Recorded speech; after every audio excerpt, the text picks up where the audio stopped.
அந்த முகம் ஒரு மனிதனுடையது இல்லை, ஒரு சதியின் முகம். பல வருடங்களாக இருளில் இருந்து அவன் இந்த ஆட்டத்தை நகர்த்திக் கொண்டிருந்தான். அருள்மொழி அந்த முகத்தை பார்த்த நொடி ஒரு உண்மை புரிந்தது. இந்த சதி இன்று ஆரம்பிக்கவில்லை, பல வருடங்களுக்கு முன்பே தொடங்கியது. கரிகாலன் மரணம் அவர்களின் முதல் வெற்றி.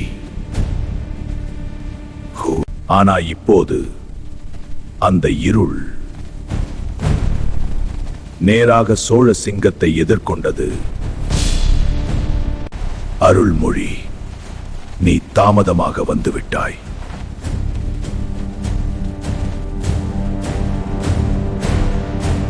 அந்த நொடி அருள்மொழி புரிந்து கொண்டார்.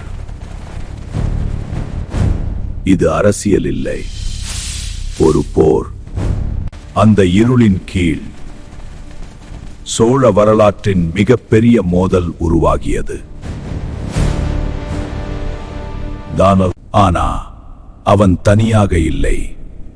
அந்த இருளுக்குள் ஒரு மறைந்த படை இருந்தது.